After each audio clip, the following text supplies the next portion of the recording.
Hey, my lovely, lovely, wonderful people, a pleasant evening to you.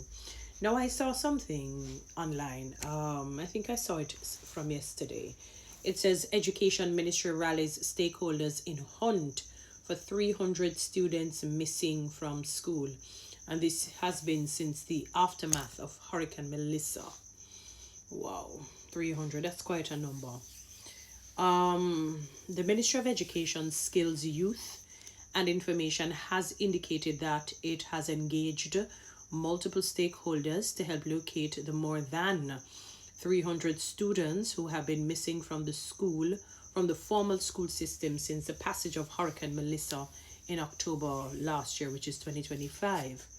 Speaking yesterday during a quarterly press briefing hosted by the Education, Transformation and Oversight Committee, ETOC, Dr. Kassan Troop, Permanent Secretary of the Education Ministry, said the ministry has revamped its Find the Child initiative, which was first launched during the COVID-19 pandemic. School professionals such as guidance counselors, deans of discipline, family life educators, and regional directors have been enlisted in the search for children, along with members of the wider community, which includes pastors and local grassroots organizations.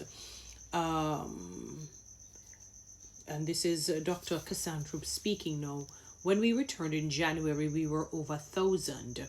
But if you compare that to COVID, we can celebrate some gains here. It was very difficult for the ministry to locate our children, but we have been doing much better, she said. The ministry has not been able to account for 335 students, I guess that's the exact number, since Category 5 hurricane ravished the island in October of last year, 2025, that is. Troop outlined several challenges persons faced when searching for the children, including community members not being familiar with their given names. That's true. Families having relocated elsewhere, and home addresses that are no longer valid due to the complete destruction of the house. She stated that the ministry is also yet to put in a mechanism where it can precisely track students who relocated and changed schools. Grateful is a subheading, and this is her speaking again. We do have some more work to do in the ministry to address that, but notwithstanding, we must celebrate the work on the ground for all our helping professionals in the field, our principals who have been calling, our guidance counselors, you have been on the call, you have been out there, and we are extremely grateful, she said. Meanwhile, ETOC chairman Dr. Adrian Stokes noted that more than 372,300 students are currently enrolled in schools, but expressed concern about those absent from formal education. We need to, and this is the doctor speaking here, we need to ascertain the status. Yes, so we need to ascertain the status of the students because the focus is really to ensure that no child is left behind. So 300 in the context of over 300 students doesn't sound like a big number. It does sound big. I understand what you're saying when you say in the comment. It sounds big though. 300 is quite a number of students. You know, from a statistical perspective, I get that, but it sounds big. But each life and each student is very, very important to us, he stated. Providing an update on the implementation of the Orlando-Patterson reports recommendations, Stokes noted that the process remained on track, with 37% completed so far, an increase of 5% from the last quarterly briefing. The Patterson report, designed to address long-standing gaps in Jamaica's education system, spans an 8-year implementation period from 2023 to 2031, with ETOC responsible for monitoring the process. Of the 365 recommendations outlined in the report, 189 are currently being implemented by the Ministry of Education, and 86 of those have been completed. He's speaking now again. The project plan calls for a completion rate of 40% by end of the current period. That is by March 31, 2026.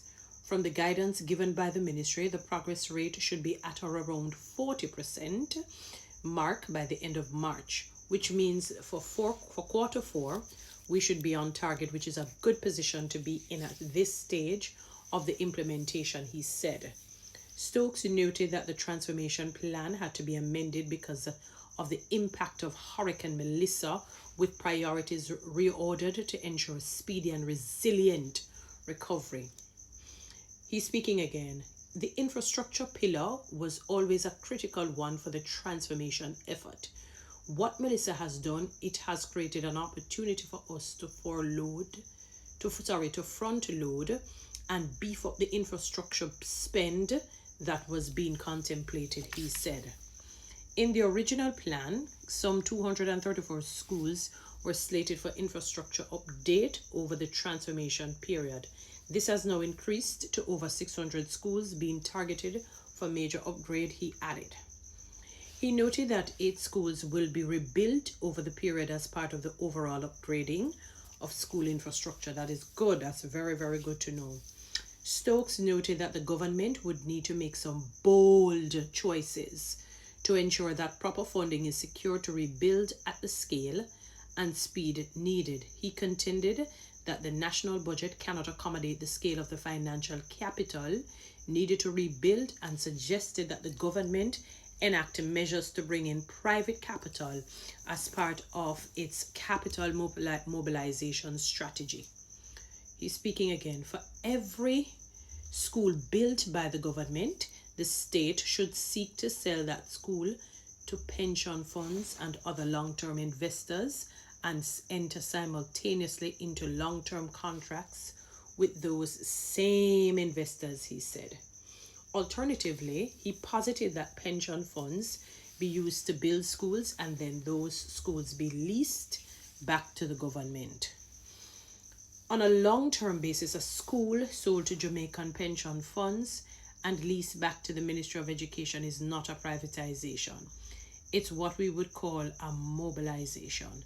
The state retains control. Students keep their classrooms.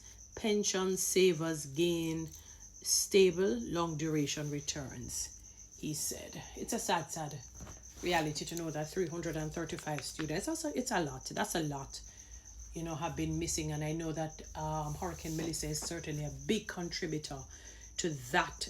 It's also, maybe on a lesser extent, or to a lesser extent, it could be how the teacher sometimes can make the students feel. Make them feel as if they're stupid, if they're dotish, if they're oafs, if they have no sense. You're going to lose them before the time, because nobody will sit and take psychological and verbal abuse and mental abuse in some ways. So it could also mean that because their houses, especially out in the West, their houses have been demolished, most of them, and in a bad state. They probably, have nowhere to go and get ready, show up, fix themselves up. So they just say, you know what, I'm staying out because I don't want no student and me getting any bangarang, any fight, because them tell me say me smell bad. So there's so many contending factors out there that would contribute greatly to these students missing, from getting a solid education, and trying to build on that as they get older. So I really hope, I don't mind the initiative. I hope that they can find ways and means of finding them and getting them in the system. We need to raise the bar as it relates to our literacy and the literacy rate. We need to raise the bar as it relates to our comprehension and critical thinking skills. Those three amigos are the best of friends, and they're wreaking havoc in the minds, in the hearts, and in the will of the people of Jamaica.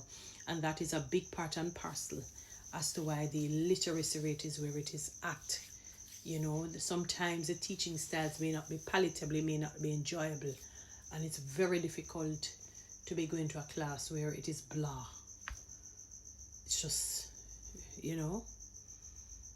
and so I'm really and truly hoping that a lot of improvements will be taking place and that these 300 and odd students will find their way back home. Anyway, guys, to the Read TikTok and YouTube, subscribe, give me one of those lands, and you can follow me on Instagram. Have a good one.